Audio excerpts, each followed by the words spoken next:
फिर आप सभी का आपके अपने यूट्यूब चैनल PS क्लासेस पर।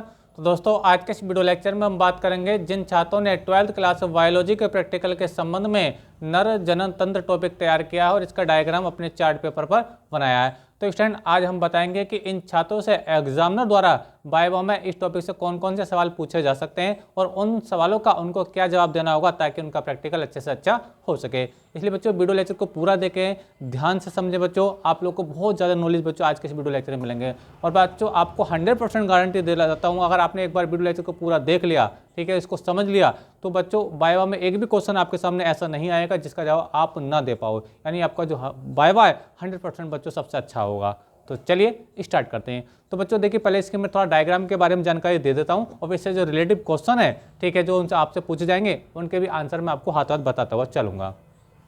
तो देखो जैसे कि स्क्रीन पर देख पा रहे होंगे नर जनन तंत्र का जो मुख्य डायग्राम है बच्चों इस प्रकार से आप है स्क्रीन पर देख पा रहे होंगे। ठीक है, अब इसके जो पार्ट्स होते हैं जरा उनके बारे में आपको अच्छे से समझाता हूँ। ठीक है बच्चों, इसका जो नर जनन तंत्र का जो सबसे इंपॉर्टेंट भाग होता है बच्चों, ठीक है, उसको बोलते हैं बच्चों टेस्टिस यानी वृषण बोलते हैं। क्या बोलते हैं बच्चों? वृषण बोलते हैं, जिसके अंदर टेस्ट मतलब इन टेस्टिस के अंदर यानी वृषण के अंदर बच्चों स्पर्म यानी शुक्राणु का निर्माण होता है। तो नर जनन तंत्र का बच्चों सबसे इंपॉर्टेंट भाग क्या होता है बच्चों? वो होता है वृषण, जिसको हम टेस्टिस कहते हैं, जिसमें बच्चों जिसमें स्पर्म का निर्माण होता है, शुक्राणु का निर्माण होता है। इस प्रकार बच्चों लेडीज के लिए अगर बात करते हैं, मादा जनन तंत्र की अगर बात करते हैं तो उनका जो सबसे मुख्य भाग होता है बच्चों होता है अंडाशय होता है, जिसको हम इंग्लिश में ओवरी कहते हैं, जिसके अंदर अंडाणु बनते हैं। तो बच्चों नर जनन तंत्र का यानी नर जनन तंत्र का जो सबसे इंपॉर्टेंट भाग होता है बच्चों क्या होता है बच्चों? वृषण होता है, जिसके अंदर स्पर्म यानी शुक्राणु का निर्माण होता है। इस प्रकार बच्चों लेडीज का जो सबसे मुख्य इंपॉर्टेंट भाग होता है लेडीज का, ठीक है, वो होता है बच्चों अंडाशय, जिसको हम इंग्लिश में ओवरी कहते हैं। उसके अंदर क्या बनता है? अंडे बनते हैं। क्या बनते हैं बच्चों? अंडे। तो याद रखना नर के अंदर यानी जेंट्स के अंदर क्या बनता है बच्चों? शुक्राणु बनता है और लेडीज के अंदर क्या बनता है बच्चों? अंडाणु बनता है। ठीक है, दूसरी बात इंपॉर्टेंट है। दूसरी बात इंपॉर्टेंट बच्चों ये है कि जो वृषण होते हैं टेस्टिस होते हैं, इनकी संख्या 2 होती है। कितनी होती है? 2 होती है। ठीक है, और इसी प्रकार बच्चों लेडीज के अंदर जो ओवरी होती है, जो अंडाशय होते हैं, उनकी संख्या भी कितनी होती है? 2 होती है। समझ में आई आप लोग को मेरी बात? याद रखेंगे इस चीज को। ठीक है, अच्छा आगे हम बात करें बच्चों, ये जो वृषण होते हैं, जो टेस्टिस होते हैं, ठीक है, ये बच्चों ये इस थैलीनुमा आकृति में बंद रहते हैं। ठीक है, थैलीनुमा आकृति होती है दोनों टांगों के बीच में, है ना, आप समझ रहे होंगे मेरी बात। दोनों थैली के दो टांगों के बीच में एक थैलीनुमा लटकी रहती है, जिसमें 2 गुल्ले होते हैं। ठीक है, उन गुल्लों को हम क्या बोलते हैं बच्चों? वृषण कह रहा हूँ, यहाँ पे टेस्टिस जो कह रहा हूँ उन्हीं गुल्लों को कह रहा हूँ। ठीक है, और ये जिस थैली के अंदर होते हैं, खाल के अंदर त्वचा की जो त्वचा में मतलब जो खाल की जो थैली होती है मतलब, ठीक है, तो उसको हम बच्चों क्या बोलते हैं? वृषण कोष बोलते हैं। तो याद रखें वृषण कोष किसको कहते हैं? जिसके अंदर वृषण रहते हैं यानी टेस्टिस रहते हैं। ठीक है, अच्छा, और ये शरीर के बाहर की ओर लटके हुए रहते हैं। क्यों रहते हैं ये भी मैं आपको बता दूं, शरीर से बाहर की ओर क्यों लटके हुए रहते हैं बच्चों? देखिए, क्योंकि हम लोग जानते हैं बच्चों वृषण के अंदर होता है बच्चों स्पर्म का निर्माण। बच्चों स्पर्म बनने के लिए शुक्राणु बनने के लिए बहुत कम टेम्परेचर की जरूरत होती है। समझ में आ रही है आप लोग को मेरी बात? और हमारी बॉडी का जो टेम्परेचर है बहुत ज़्यादा है। समझ में आ रही है आप लोगों को मेरी बात? ठीक है, तो स्पर्म बनने के लिए चाहिए बहुत कम तापमान, लेकिन हमारी बॉडी का तापमान उस तापमान से कहीं ज़्यादा है। तो ईश्वर ने क्या किया? उस चीज़ को नीचे लटका दिया है ताकि वायुमंडल की एयर से वो एयर उसको लगते रहे, यानी उसको अवशोषित करता रहे, वो ठंडा होता रहे। तो याद रखें ये जो टेस्टिस होते हैं बॉडी से बाहर क्यों लटके हुए होते हैं बच्चों? इसका रीज़न ये है कि टेस्टिस के अंदर क्या होता है बच्चों? स्पर्म का निर्माण होता है, जिसको बनने के लिए बच्चों यानी स्पर्म को बनने के लिए बहुत कम टेम्परेचर की जरूरत होती है। समझ में आ रहा है आप लोगों को मेरी बात? इसका रीजन क्या हो गया? आपको समझ में आ गया क्यों ये अपनी बॉडी से बाहर लटके हुए रहते हैं। ठीक है, अच्छा, दूसरा और इसका जो इंपॉर्टेंट भाग होता है बच्चों ये होता है शुक्रवाहिनी। शुक्रवाहिनी क्या बहुत इंपॉर्टेंट रोल प्ले करती है, ध्यान से समझे बच्चों। देखो शुक्राणु बनेगा यानी स्पर्म तो बनेगा बच्चों इसके अंदर, यानी स्पर्म बनेगा टेस्टिस के अंदर। ठीक है, अच्छा, अब जब बच्चों किसी लेडीज और जेंट्स के इसमें फिजिकल रिलेशन होता है, ठीक है, तो ये जो यहाँ पे स्पर्म बना है, ठीक है, वो इस नलिका की सहायता से बच्चों कहाँ पहुँचता है बच्चों? ये पहुँचता है कहाँ? ये शिशन तक आता है। कहाँ तक बच्चों? शिशन तक आता है और ये किसी लेडीज की योनि में छोड़ दिया जाता है। समझ में आप लोग को मेरी बात? फिजिकल रिलेशन के दौरान आप समझ रहोगे मेरी बात को। ठीक है, तो शुक्रवाहिनी का मुख्य कार्य क्या होता है? ये करती है टेस्टिस से यानी वृषण से स्पर्म को ले आकर कहाँ तक पहुँचाती है बच्चों? ये पेनिस तक पहुँचाती है। ठीक है, यानी इंग्लिश में पेनिस कहते हैं, हिंदी में इसको शिशन कहते हैं। ठीक है, अच्छा, अब आगे बात करेंगे मूत्राशय, जहाँ पर टॉयलेट इकट्ठा रहता है, जिसको हम बच्चों ब्लेडर कहते हैं। तो ये कनेक्ट किससे रहती है बच्चों? किडनी से कनेक्ट रहती है। कैसे बच्चों? ये किडनी से कनेक्ट रहती है, इधर कहीं किडनी रहेगी यानी बॉडी की। ठीक है, तो किडनी से ये टॉयलेट को करती है बच्चों यहाँ पे मूत्राशय में इकट्ठा करती है। ठीक है, और इस नलिका के माध्यम से टॉयलेट को यहाँ से त्यागा जाता है टॉयलेट के दौरान। समझ में आ रही है आप लोग को मेरी बात? अच्छा, अब देखिए, अब इससे जो रिलेटेड क्वेश्चन है उनको समझ लेते हैं, ठीक है। अच्छा, तो बच्चों पहला क्वेश्चन क्या बनेगा, देखिए विवरण के दो कार्य बताइए। बहुत ज्यादा इंपॉर्टेंट ये क्वेश्चन जरूर पूछा जाएगा बच्चों वाइवा आपसे कि विवरण के दो कार्य। बच्चों विवरण के दो कार्य क्या होते हैं, देखिए पहला कार्य होता है बच्चों शुक्राणु का निर्माण करना, पहला कार्य है शुक्राणु का निर्माण करना, और दूसरा है कार्य बच्चों इसका हार्मोन स्रावित करना, ठीक है, हार्मोन स्रावित करना। दो कार्य मैं आपको बता रहा हूं, ठीक है। पहला है देखिए बच्चों शुक्राणु का निर्माण करना, दूसरा बच्चों हार्मोन स्रावित करना, यानी इनसे क्या निकलते हैं, हार्मोन्स निकलते हैं, ठीक है।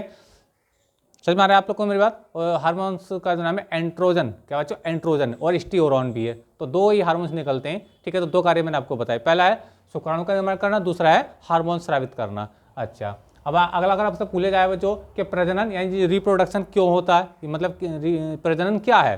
देखिए प्रजनन क्या होता है बच्चों, मैं आपको बताता हूँ। देखिए हर जीव, आप है, हम है, या फिर एनिमल्स में अगर बात करें, ठीक है, तो हर जीव के अंदर ये विशेषता होती है, वो अपने जैसे जीव उत्पन्न कर सकता है, अपने जैसे जीव उत्पन्न कर सकता है, ठीक है। जैसे हमारे मम्मी पापा के बीच फिजिकल रिलेशन हुआ होगा, ठीक है, तो उसकी वजह से हम पैदा हुए।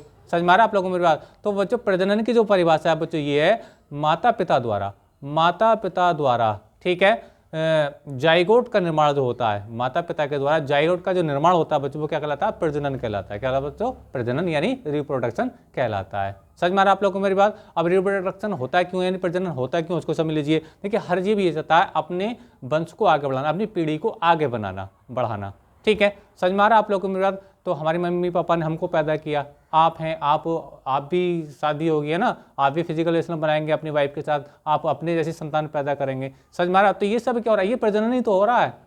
ये क्या हो रहा है बच्चों, प्रजनन ही हो रहा है। समझ में आ रहा है आप लोगों को मेरी बात?